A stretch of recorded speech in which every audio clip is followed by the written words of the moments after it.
Madagasikara fondrona Européenne iara iasa amin'ny matetika asa telo mitentina 7,7 miliara ariary.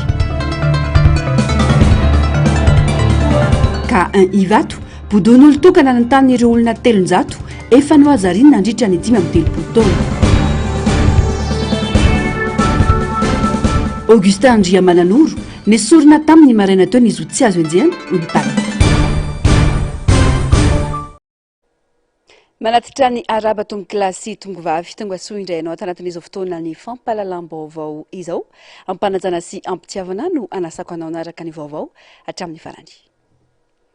Pejiny politika avy atrantry tokony hipetraka ny tondrozotra hitantanana ny tetezamita ankehitriny miaraka amina fepitoana mazava sy ekena hoy Andriatsiorotsombitana Androany. Azo verina ihany koa ny sy ny fiara-miasa eo amin'ny mpitondra sy ireo antoko politika maro asaingy tsy tokony anaiky fizarantseza ary apiatra mazava ny politika pitsitsina tsapa ary hitataratra tamin'ny fijoroan'izao fitondrana izao ny fahalalahana maneho hevitra asaingy tokony andanjalanja izany ny olom-pirenena rehetra ho ny fanamafisana manoloana ireo resabe sy fikonokononana etsika. Fanampanazavana eo amin'ny sariny Mathieu Princy. Miteraka adihevitra goavana eto amin'ny firenena ankehitriny ny rafitra misy any Madagasikara. Samy manana ny fomba fijery ny rehetra manoloana ny zavamisy. Efa mazava ny any mpitondra fanavozana fa tsy fanongana mpanjakana no nisy teto amin'ny firenena fa fanapahan-kevitra ny fitsarana avo momba ny lalam-panorerana. Matsapa nefa ny akamaroan'ny mpanara-baovao fa maizina ary manjavozavo ny fitantanana noho ny tsy fisiana rafitra mazava. Tokony hipetraka araka izany ny tondrozotra hitantanana ny tetezamita ankehitriny miaraka amina fepitoana mazava sy ekena. Rehefa fanonganana dia fanonganana, rehefa interim dia interim. Itsika teto raha ny tolona isika hoa satria mafy ny ainana da amin'ny fitondrana teo aloha sy ny zavatra nisy rehetra angamba afaka verinareo amin'ny sarisa sisa angamba reny zavatra nitrangy reny iza miala iza maninona dia efa voala le olona ny dikany atao hoe miala dia fanonganana dia mila assumer le zavatra zay zany amina resaka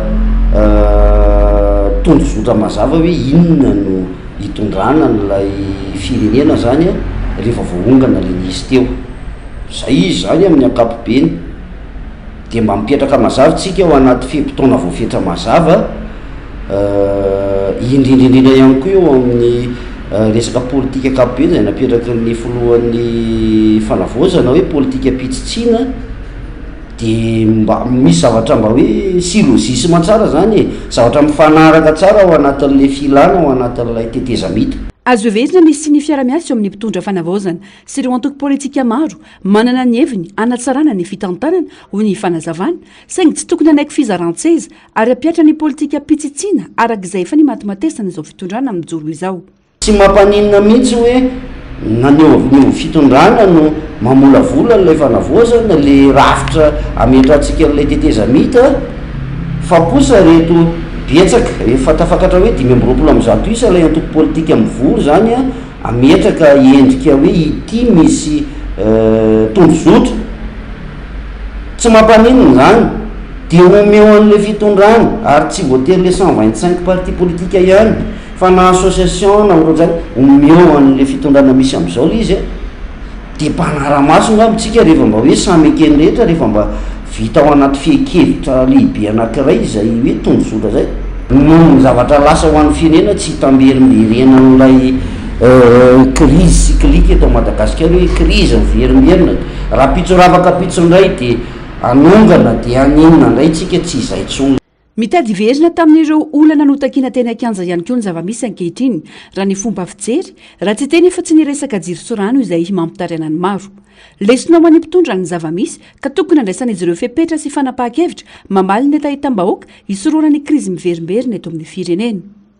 Fomba fitenin'ny mpanao politika le hoe tsy mila an'izany tsony ho vahoaka efa tsy mendrika korotana tsony ho firenena sisa sy ny sisa fa iny lesona mitodika makany amin'ny mpitondra iny hoe inona ary ny fepetra tokony ho raisina. Itsika efa raha malala firenena mahantra tsika ary efa voasokajy mahantra lilera-tany donc zany ny vahoaka ihany koa mila micomprendre an'izay fahantrana zay fa ny zavatra seho ara-politika misy amin'le resaka politika politicienne matetika no hitsaran'ny vahoaka zava-misy tsy voasaka ny fidinana an-dalambe io rehefa andeha ny olona tahaky nyle voanitranga vo ilia 3-4 mois teo reny tsy voasakany io de iveriny eto indray hoe tsika andeha ampiatra an'le force sisa de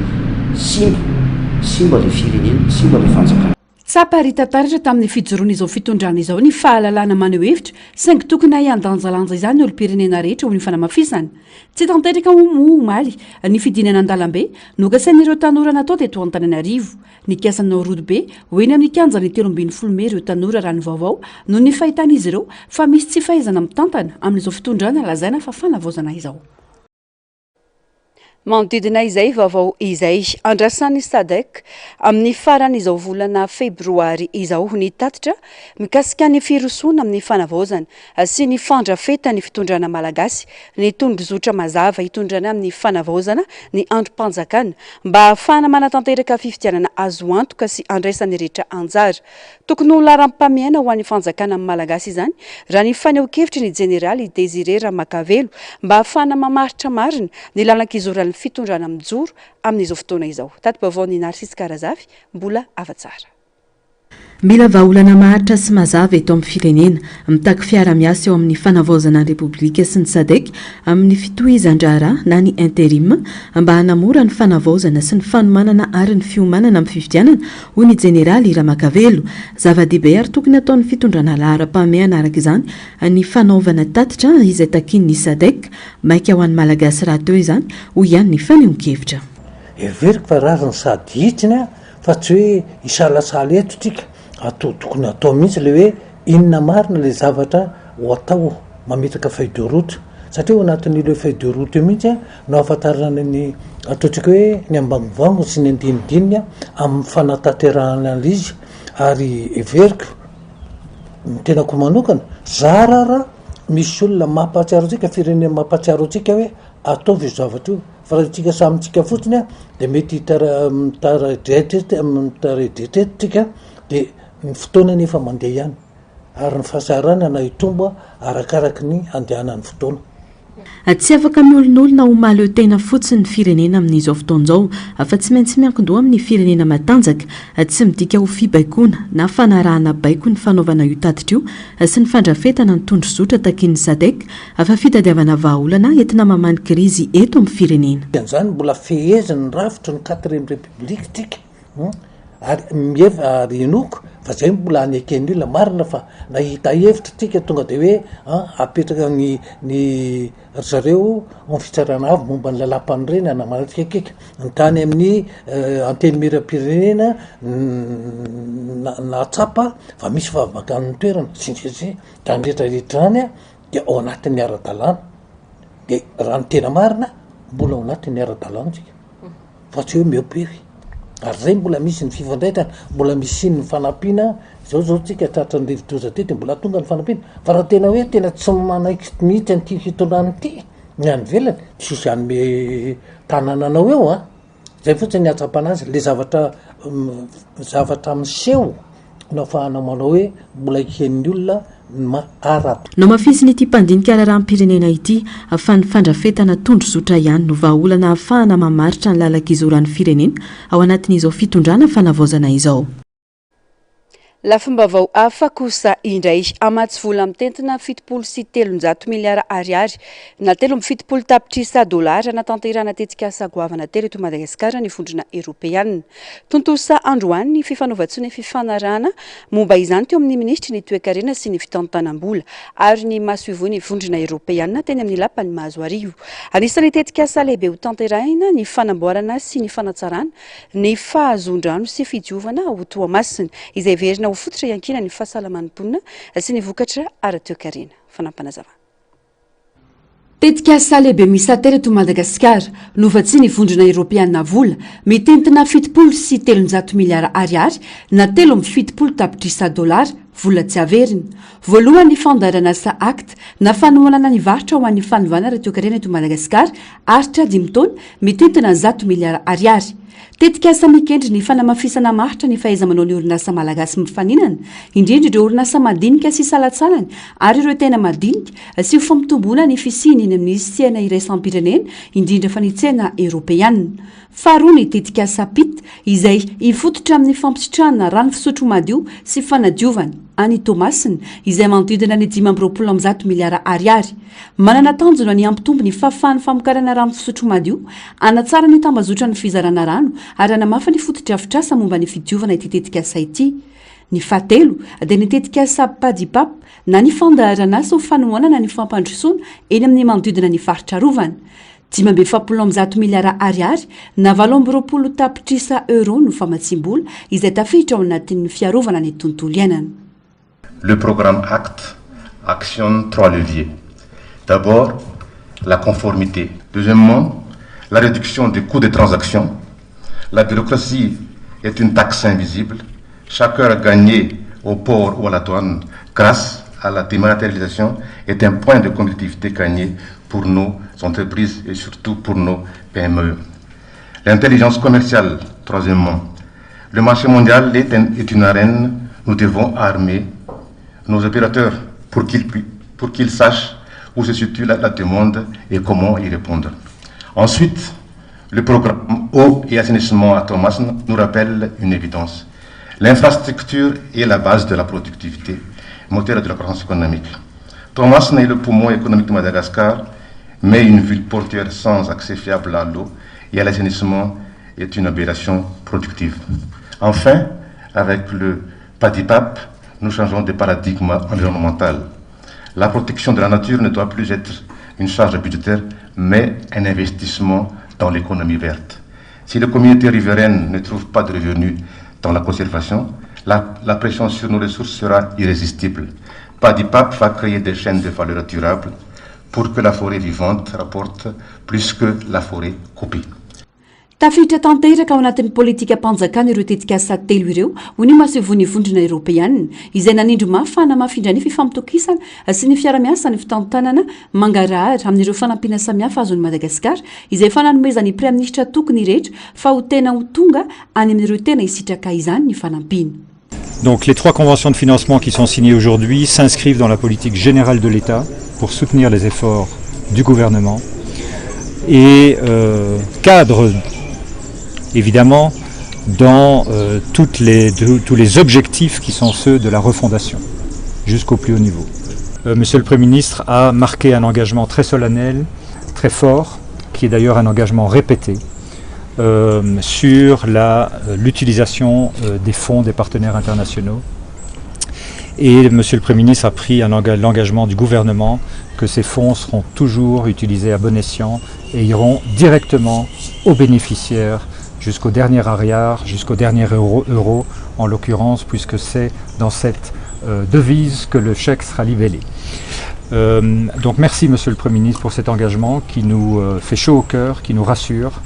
et qui, je pense, est aussi générateur de la restauration d'un climat de confiance qui pourra avoir aussi des efforts supplémentaires qui pourront être faits dans notre partenariat. Efa mitsangana amin'izao fotoana izao ny rafitra mpanara-maso ny fiodinan'ny vola eo anivon'ny primature. Mifameno fa tsy mifaningotra amin'ny asan'ny bureau national misahana ny loza sy ny tandondondoza na ny BNGRC zany ho ny fanamafisany Prime Ministre. Misy rafitra napetraka zay mifameno ny BNGRC ary tsy ina moa zany tsy hoe fanringotra kory ny asa fa izy ity dia ahafahana manaraka ireo vola indrindrindrindra resaka hoe ahafahan'ireo zay manome fanampiana mba halalany fa tonga somatsara any amin'le olona tokony sitraka izany ireo vola nomen'ireo. Mbola tsy tafavoaka isika manoloana ny vonjaina manoloana ireo takaitra navelan'ny rivodoza ho ny Prime Ministra nanamafy. No ferana mafy araka izany ny mpikambany gouvernemanta ameny mety ho fandaniam-bola samihafa afantoka any amin'ny trabona avokoa ny vola rehetra ho ny fanamafisana. Fifamena baiko daholo ny membre gouvernemanta dia mba hanery fekibo zany hoe tsisy an'izany ny fety cérémonie conférence séminaire tsy manao zany ntsony aloha fa sady sobriété budgétaire ary ny vola de alefa any amin'ny traboiny zay mamaika aloha satria vonjy ranovaky ny teo vonjaina am'izay izy zao a satria mbola tsy tafavoaka ny alitsika tontolo sandroany ny fifanaovatsy ny fifanarana momba izany ateo amin'ny ministry ny toekarena sy ny fitantanam-bola ary ny maso ivony vondrana eropeanina fifanarahana teny amin'ny lapany mahazo arivo vokatry ny politika napetraka sy ny paikady mazava noraisina no nafahananao ity fifianarana ity ny prime ministre ny gouvernement tany namolavola sy nametraka ny paikady enti manatanteraka izany ary ny ministra tsiraray kosa no miantoka ny fanatanterahany ny fotony na efa nisy aza ny vokatra azo tsapahitanana dia mbola mitoyntolony hoy ny fanamafisana malohany ireo asa be mbola miandry makasika ny fianam-pirenena taoriany solombavam-bahoaka saondry ary malala Marie Michel nesoriny birao maritry ny antenemeram-pirenena ny maraina teo ihany koa ny zo tsy azo enjehina ho an'ny député Piaradia tamin'ny mpitondra teo aloha Augustin Andriamananoro nanaraka ny lalàna mifeny antenemeram-pirenena efa nesorana ny zo tsy azo enjehina tamin'ny solombavam-bahoaka ny boriboritany voalohany Piaradia tamin'ny fitondrana teo aloha raha ny fanazavany filohan'ny antenemeram-pirenena Narcisse Karazafy mbola avatsara no mitatitra amintsika ny antsipirim-baovao nesoriny birao maharitra eo anivony antenemeram-pirenena androany maraina ny zo tsy azo enjehana na ny immunité parlementaire ny solombavam-bahoaka Augustin Andriamananoro araka ny fanazavany filohany antenemeram-pirenena dia manaraka ny dingana ara-dalàna ny fanapa-kevitra ny raisina natrehiny filoha lefitra fahafito mila vonjy Philobert ny fivoriana nanatanterahana izany mbola tsy nisy fanazavana fanampiny kosa momba ny raharaha hiampangana ity solombavam-bahoaka ity zavatra tonga teo aminay dia mazava tsara hoe nisy fanenjehana azy ary famoam-bola nataony zay tsy mifanaraka tamin'ny lalàna raha tsy fiteny fotsiny aho hors d'échec izy mazava ho azy izy manao soni fa misy pouvoir signature anankitelo izy ihany manao azy nahatra amin'ny PRMP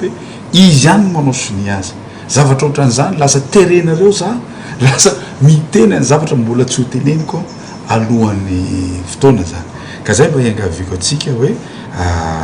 ary tamin'ny fanapahan-kevitra farany teo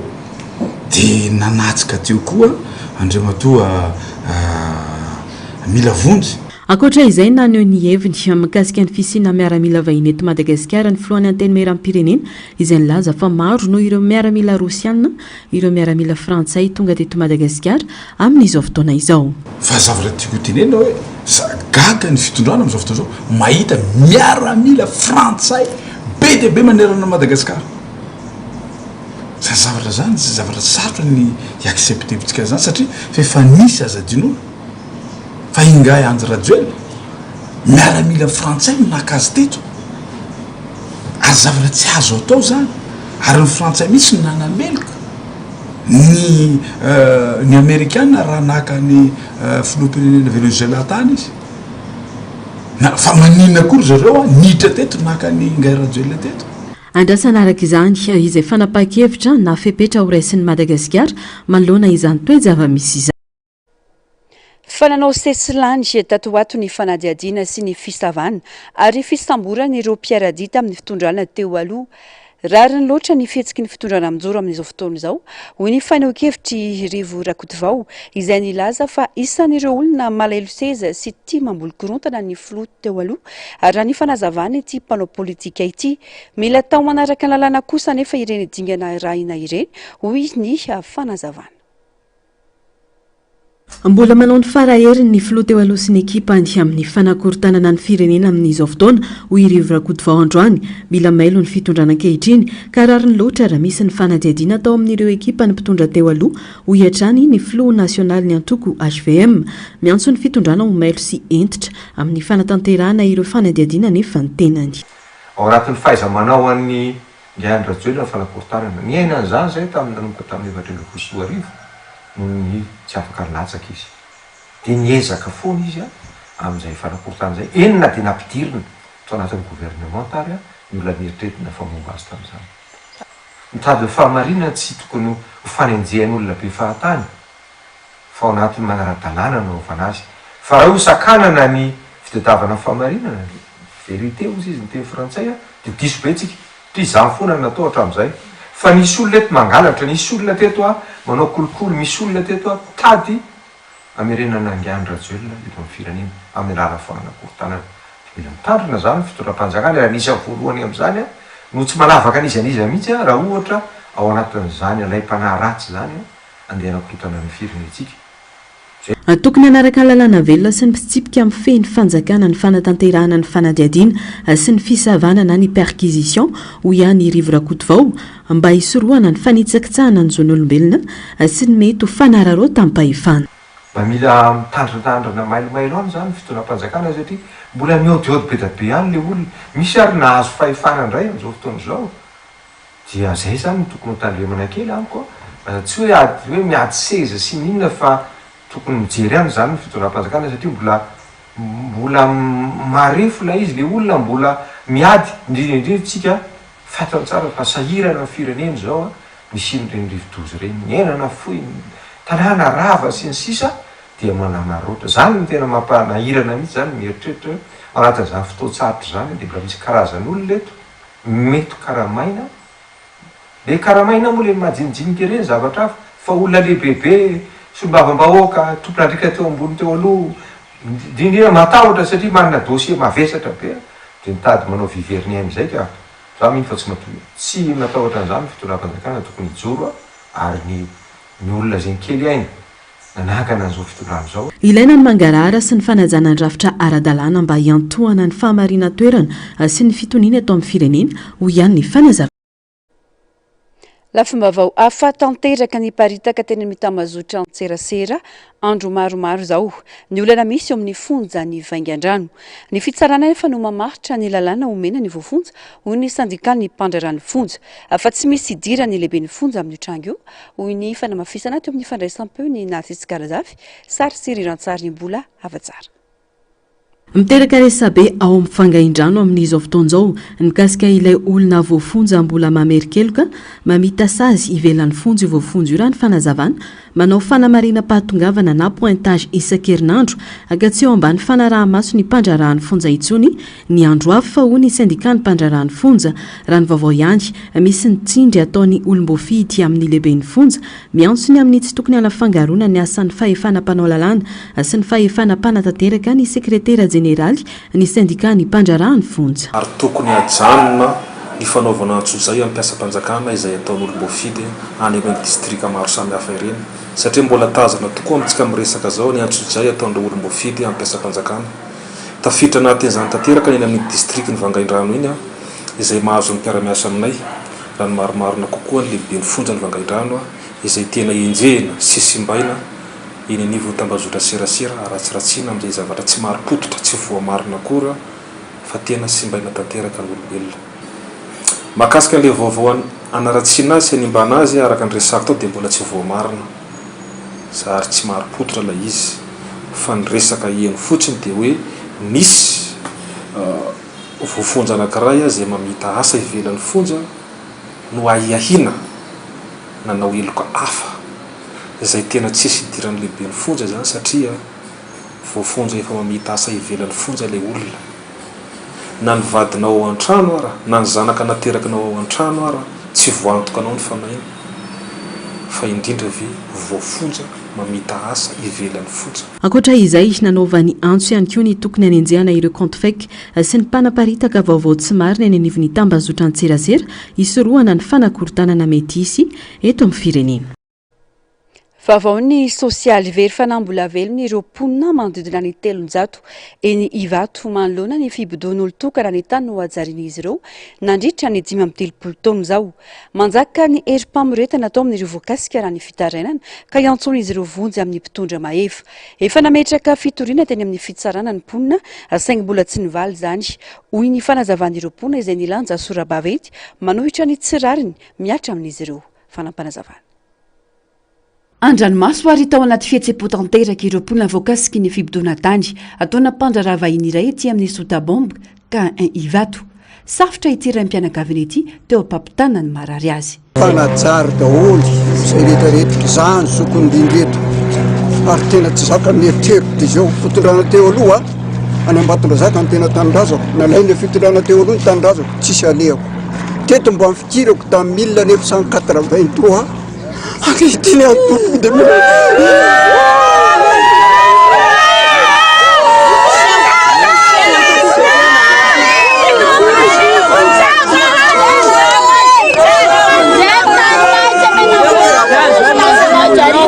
dimy amby telopolo taona no nanajarian'ireo mponina ity tany ity miasa sy mamboly eto izy ireo noatrongisina tamin'ny tany anefa imponina tamin'ny filazana fanaovana tetika asa mpanjakana laky arivo ny tany nivoaka nefa ny didy manafoana ny fotodrafitrasa nataony mpitondra teo aloha io rehefa niala tamin'ny toeran'ireo mpitondra kanefa izao misy mibody zao indray ny tany very fanambola velona araka izany ireo mponina ka miantso vonjy amin'ny mpitondra maefa anaovana laky arivo ny tanàna ny tanin'ny malagasy izay ny efa noajarinay nandritra ny 5 amby telopolo taona mbola tsy levea laky arivo tonga amin'ny flotus safe zany avy aiza satria 2024 ny laky arivo 2024 en flotus permis de clôture 2024 taratasy mpanajary efa talohan'izany voalazako teo aloha fa 85 izahay nefa teto nandeha foana ny ambaratonga rehetrarehetra satria ny ilaina le hoe mandehana ianareo manao taratasy tiany taratasy nanaovana ny annulation de manatenanao zahay monsieur le président o jereo ny vahoaka madinika jereo ny retraité kely karama izahay tamin'ny andro ratsiraka tsy maintsy miady amin'ny fiainana izahay fambolena zay no ajarinay voatrongy vakazo natao an'zafikely ny tapatapahana mengavy anao antanandroa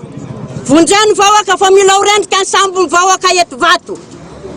mila orendrika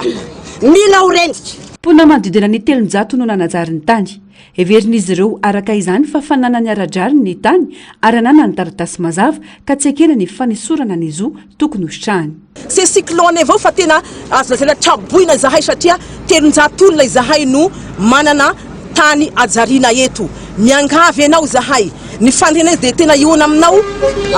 manatrika anao misy izahay raha azo atao zany de tena midina ifotony mihisanao mizery an'izao toedraharaha izao satria efa mijaly loatra ny vahoaka anaovan'ny mpanambola ny malagasy ankoatra ny fakana tany manao hery famoretana amin'ny alalan'ny fitondrana manampahefana eny an-toerana ihany koa io mpandraravahiny io hoy ny fanamafisana ary ianao andriamatao volohany teny hoe mitany zay nalainy fanjakana de miverina amin'ny tompony mpanajary ko indreto zahay vahoaka fa misy karaha ny ray mpanambola zay efa nifampiresaka taminay teto hosolon-tenany de fa nanaiky izy taminay fa hoe tiany le tany de ho vidiny aminay ity tany ty ho izy hosolona ty tany ty karany mpanambola anakiray de rehefa nanao zahay de nifanaraky hatram'izao izy sady tsy niteny taminay fa avy atrany izy manday miaramila polisy eto amin'ny tany ty nefa ny taratasinay fa nataonay fa encore ny lanjasora baveny tsy ho fanoherana ny tsirary ny miatra amin'izy ireo raka izany ireo mpamboly anairana ny mpitondra fanjakana andray andraikitra sy ijery manokana ity raharaha ity raha ny fantatra efa nametraka fitoriana teny amin'ny ambaratonga mpitsarany ireo mponina saingy tsy mbola nivaly izany fa mety ho ihany koa ny fitakiana ataon'ny syndikan'ireo mpiasa ny ministerany fambolena sy ny fiompiana amin'izao fotoana izao nambaran'ireo mpiasa fa antao ankilabao ny sihatry ny fambolena sy ny fiompiana aka izay no antony anaovan'izy ireo antsony amin'ny tokony hanesorana ny ministra amperinasa izay manao atsirambina ny mpiasa sy ny sihatra iasan'izy ireo fanadihadiana tsy miara-miasa intsony amin'ny ministra ny fambolena sy ny fiompiana ireo mpiasa ny departemanta ity araka ny fanambarana ofisialy nataon'ny syndikan'ireo mpiasa androany midika izany fa tsy mandray baiko avy amin'ny ministra intsony ny sempifafi mbola misy mantsy ny ramatahora ny teritery atao amin'ny mpiasa fa indrindra ny tsy famalina ny fitakiana mikasika ny fitalehavana manokana ho an'ny fiompiana tsy midika akory izany fa manohitra ny fitondrana ankehitriny izy ireo raha ny fanazavana hatrany fa kosa mitaky ny fialan'ny ministra amperinasa miteny isika fa mandray miandraiky ny ministera aiza ho aiza ny ministera amin'izao fitotongana ny vidiny akotra izao rehefa milanja pancarte sy banderole ry zareo any am-parafaravola milaza fa vonjeo izahay tatsaha fa lasa midina latsaky ny 700 ariary ny akotra aiza ho aiza amin'izany fandraisana andraikitry ny ministera tsara be mihitsy ireny lazaina fa manao partenariat miaraka amin'ny commonaldine avy any Côte d'Ivoire ireny a mba hanaovana extension ny surface cultivable sy ampiakarana ny vokatra tena tsara reny fa zavatra sur le long terme fa inona ilay fandraisana ndraikitra dans l'immédiat ao anatin'ny court terme inona fandraisana ndraikitra ministère rehefa mikikika ny tantsaha. Ankoatra izay mitaky ny hanomezana lanja ny sehatry ny fiompiana izay lazaina fa faux problème ireo mpiasa. Misy ao anatin'ilay hoe teneninareo sy ahelinareo any hoe mpikaramanady izahay manana inona tsara atoko politika manohana anay misy olona manakaramanay hanao an'izao ireo jeune zay da rehetrarehetra reo ve no karamain'olona na kely akianja tamin'ny 25 septembre no karamain'olona ve ny mpiasan'ny ministère nandeha nitolona teny tamin'ny 25 septembre izahay dia manambara amin'ny fomba ofisialy koa eto tsy misy manakarama izahay fa entany ny fitiavan-tanindrazana marina tsy mitady posta ninninny izahay atao anatin'ny birao ny syndicat mbola amafisinay efa nanao fanambarany indroma kasika an'izay izay fa mbola amafisinay fantelony eto tsy mila posta avy aminareo izahay satria ny olona omenareo posta dia lasa mamadika ny tolona. No mafisina izy ireo fa maro ireo mpiasa no mbola tsy nandray karama tamin'ity taona ity ary ny sasany akarama enim-bolana ny voaray tamin'ny taona 2024. Makasika ny fampianarana fitantanana rabolona mampiayay tsy misy mangarara fanararo tampahifana fitondrana amin'ny tanila santionany amin'ireo olana misy onivon'ny CEG Antanimena ireo ka natonga ireo mpampianatra sy mpandrara mitaky ny fialany ny talentsekoly tsy nafapo azy ireo ny fanapakevitra noraisiny ka manome roa amby fitopolo ireo tompon'andraikitra izy ireo karaha tsy hitany vahaolo anatin'ny fepitony io dia roso amin'ny fampiatona ny fampianarana ireo mpampianatra sy mpandrara araka izao fanadihadiana manaraka izao. Mampanay animba ny kalitao mpanabeazana ny toetra raha misy eo nivon'ny CEG Antanimena ho ireo mpampianatra sy mpandrara eo nivon'ny ity sekoly ity. 900 n'ireo mpiasa ao amin'ny sekoly no voalaza fa tsy mankasitraka intsony ny fitantana ny Italia Perinasa noho ny antony maro. Ny tsy fahatombana fitantanan-drarara sekoly tsy fisia mangarara eo amin'ny fitantanana vola fankalazana ny 5 taona sekoly. Ny fitantanana mampiayay tsy mazava ny vola miditra amin'ny sekoly toy ny kesekoly sara mpisoratana anaram-pianatra ho fanatoeram-piantsonana ny vola ny buvette faharoa olana goavana eo amin'ny fitantanana maha-olona fanararota-pahefana sy fampitahorana fandeha man-tsaina ny verimberina fitondrana amin'ny tanila ka miteraka olana eo amin'ny samy mpiara-miasa ary mampiena ny fahavitian'ny mpiasa. Fahatelo ny tsy fahatombana amin'ny fandraisana andraikitra manoloana amin'ny mpianatra. Fahaefatra ny fandikana ny fitsipim-piainana sy ny famendrehana code de la déontologie. Ny fandikana ny fitsipim-piainana amin'ny feny asa-panjakana. Ny fanararotana ny fampiasana ny rafitra atanatohatra eo amin'ny fitantanam-bola. Fahadimy ny tsy finiavana na miezaka fanatsarana ny seha-pampianarana sy fitantanana ary ny fotodrafitrasa. Tsy mahafapo ireto mpampianatra sy mpandrara eto amin'ny CEG Antanimena ireto ny fanapahan-kevitra noraisina raha ny fanazavana ka manome fepitona 27 izy ireo amanany olana. Iroso amin'ny fampiatona ny fampianarana ireto mpanabe ireto raha toka tsy vovany ny olana ny 13 febroary ho avy izao. Izahay dia manome fepitona 27 ho amin'ireo tompon'andraikitra voakasika mba hanafaingana fanapahan-kevitra farany momba ity raha ity ary andraisana fepetra tena maiky sy mazava ho fiatohana fiodina amin'ny asa fampianarana sy ny fandrarana eto amin'ny sekoly raha toa ka tsy misy vahaolana ofisialy. Tsy mahafapo ao anatin'ny fetitaona izany dia manambara izahay fa irosa amin'ny fiatonan'ny fampianarana manomboka ny 20 febroary. Andrasana araka izany ny otohiny ity raharaha ity. Vaovao avy any amin'ny faritra miantso ny fitondram-panjakana ametraka delegasiona manokana hitantana ny komina ambanivohitra Soavina ireo mponina ao an-toerana hatreto mantsy ambola tsy vita ny fifamindram-pitantanana ateo amin'ny ben'ny tanàna tao an-toerana fanampanazavana. Misedra olana ny mponina sy ny komina ambanivohitra Soavina no ny tsy fahavitany fifamindram-pitantanana teo amin'ny ben'ny tanàna Rotota. Nangataka araka izany ny solombavamboaka Madagasikara ny anendrena PDS ho an'ny komina ambanivohitra Soavina. Eto aho dia manao ampifampitonam-panjakana indrindrindrindra amin'ny fiatotany ny jerena manokana ty komina ty iarahantsika malala tamin'ny 15 septambra nampandresena fotsiny drainy kandida Irmar fa meran'ny firaisan-kina ny lany teto efa niasa mambolana maro tapotapoka teo voaka valy ny didiny conseil d'état fa mera Irmar zay efa tsy miasa indray ny lany dia hatreto tsy vita ny passation satria nisy ny mihetsika jelzeda iny dia mangataka izay mba ho atao PDS ny eto amin'ny komina rurale la Soavina satria mijaly ny vahoaka amin'ny fitantanam-baharaha. Tsy nanadino ireo mpiray-tanindrazana aminy izay niarambona ravafananana vokatry ny fandalovan-drivo-doza Gezany ihany koa ny tenany. Manoloana ny fahavoazana goavana manjoany faritra Atsinanana dia miposy mampahery ny vahoaka ny Betafo izay soloko tena soloko vava eto. Misy ihany tsy paipaika izay efa nataonay ty amin'ny fofony Betafo mba ho alefanay atenay na VZFC manamporofona ny voninkazo mahatratra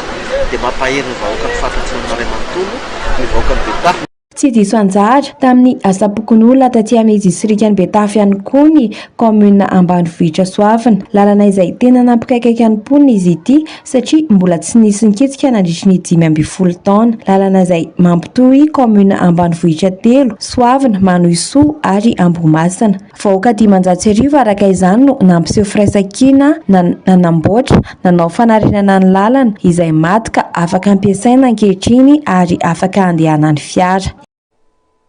Pejiny fahasalamana ifehezana ny fiparitany aretina Mpox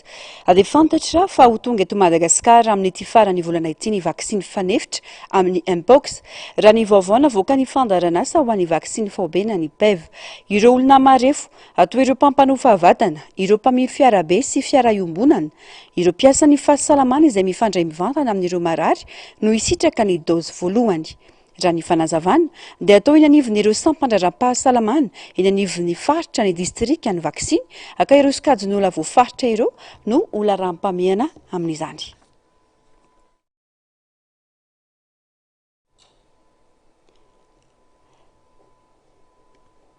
Fanisehona tranga voajanahary tsy fahita firy na eklipsy androany 17 febroary 2020 nandalo teo alohan'ny masoandro ny volana kanefa tsy nahasarona azy tanteraka. Noho ny alaviran'ny volana tamin'ny tany dia somary kely fijery azy tamin'ny toerana sasantsasany. Tokony tamin'ny 4:10 minitra ariva teo no nanomboka nahita azy any tany Toliara sy ny faritra Tsimonosy izay isan'ny toerana tena nahita mazava ity fisehon-javatra ity.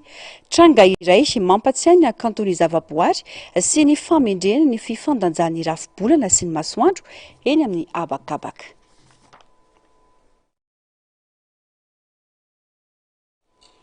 Maresaka avy any ivelany niverina ny fampidinika ny Genève ny solotena iranianina sy ny amerikanina. Ny raharaha nokleary iranianina no loha hevitra lehibe amin'izany fifampiresahana izany. Fanampanazavana.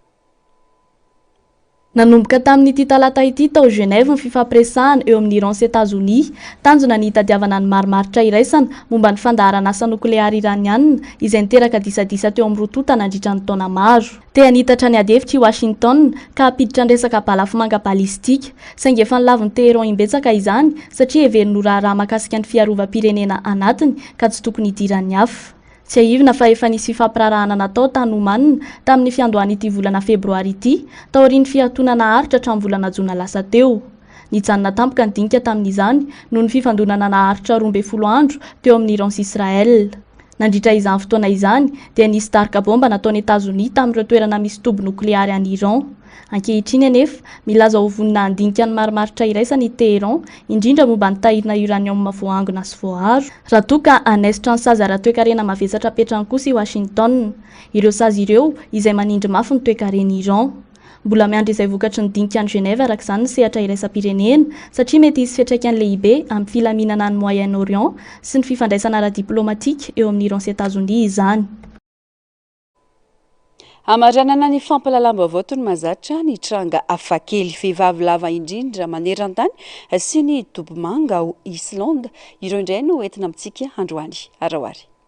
Vehivavy tanora lava indrindra mbola velon'aina araka ny Guinness World Record Rimeza Gelgi mirefy 5 metatra Gelgi ary milanja 9 kilao monina ao amin'ny faritany Karabuk any Turquie vokatry ny Weber syndrome aretina tsy fahita matetika izay miteraka fitombona aingana sy fahasamefan'ny vatana ny halavany. Matetika Gelgi no mampiasa seza misy kodiarana saingy afaka mandeha lavitra ihany ny tenany. Tamin'ny 7 septambra 2024 no nandehanan'ny Gelgi fiaramanidina voalohany teo amin'ny fiainany. Nisy ilay hetsika tao hoe Walking Tall ka nanao fanomanana manokana ny Turkish Airlines tamin'ny fametrahana seza mitsangana manerana ny andro 3 mba ahafahana mitety any Istanbul makany San Francisco. Gelgi no vehivavy lava indrindra tamin'izany. Tamin'ny 1 Novambra 2024 ny ona voalohany tamin'ny Joyty Amge vehivavy fohy indrindra eran-tany Gelgi tao amin'ny Savoy Hotel any Londres ho fanamariana ny Guinness World Record Day sy ny 70 taona ny fikambanana ary tena nahaliana ny olona rehetra io feonan'io. Toerana fitsaboana mifandray amin'ny hafanana avy ao anaty tany izay hitany atsimo andrefa ny Islande ny Blue Lagoon. Nanomboka tamin'ny taona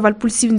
lasa malaza ny Blue Lagoon satria manome fahasalamana ho an'ny hoditra. Tamin'ny taona 7 ny orina ny Blue Lagoon Limited ho an'ny fikambanana ara-tsiansy ary ho an'ny fitsaboana hoditra. Lasa iray amin'ireo toerana fizahantany malaza indrindra ny Islande ny Blue Lagoon noho izy mahasalama sy manome fialamboly ary mahatalanjona ny manodidina azy. Ny forona tsina ny Blue Lagoon tamin'ny taona 7 noho ny tobo voajanahary izay ny forona tao aminy. Avy amin'ny loharano ambanin'ny tany lalina mihoatra ny 2 metatra no nahazona ny Blue Lagoon misy silika, soufre ary mineraly hafa izay manome loko manga sy fotsy manjelanjelatra ka mampiavaka azy. Hatreo ny fiarana tombo glasy tongovavy mankasitraka anao nanaraka ny vaovao hatramin'ny farany mametraka ny mandrapitafa ao amin'ny rampitso indray. Veloma tompoko.